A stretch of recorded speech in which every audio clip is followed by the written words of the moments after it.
Oh, andito na naman yung aking mga kapatid na sobrang lulusog. Tingnan niyo.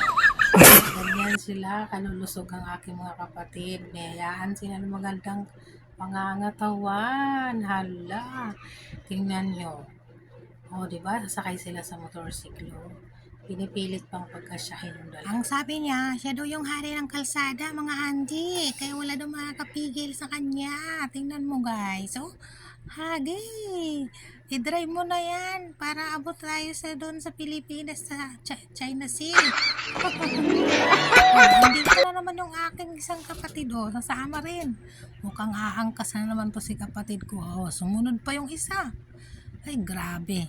Binayayaan talaga sila ng magandang pangangatawan, mga auntie. Tingnan mo, oh. Ano nga kaya ang ulam nila araw-araw at ganyan sila kalulusog? Grabe, ang lusog talaga nila, mga auntie. Tingnan nyo nga, oh. Hindi ko alam kung kasya ba talaga sila sa motor. Baka naman ma-flat. Pero dapat ang sinakyan nila mga ano na lang, dump truck na lang sana. Para kasya silang tatlo, di ba? Saan kayang lugar to sila nakatira? Taga saan nga kaya tong mga ito? Siguro triplets yan. Makakambal nga tong mga to kasi halos iisa ang kanilang laki. Oh, tingnan mo. Yung isa nakaalis na, oh. Ito namang isa parang hirap na hirap pili ko itong sasakyan niya. Tingnan mo. Yung ito namang nasa gitna, nanggigigil na. Parang nagagalit na siya, nabilisan daw. At ang init na nga. Oh, di ba?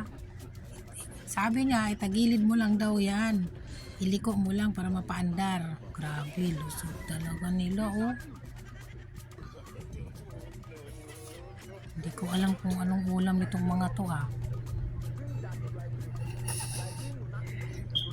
Nag-uusap sila, guys, kung sino daw mauna. Ito naman kasing isa na to, halos hindi niya mapaandar yung motor.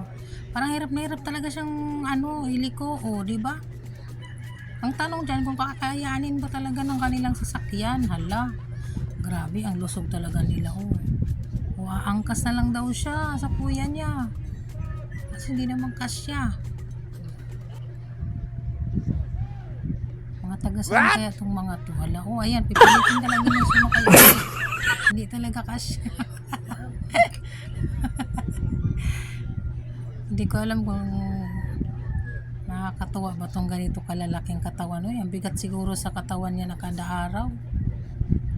O, doon na lang daw siya sa kanyang kuya na masungit. O, na, hindi talaga pwede.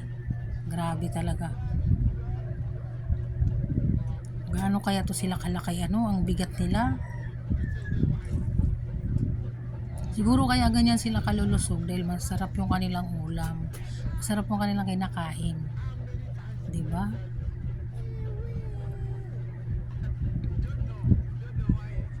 Pipilitin talaga niyang sumakay sa kanyang kapatid. Aangkas na lang talaga siya. Grabe, oh. Oh, halos hindi nga kasya mo silang dalawa. Pang isa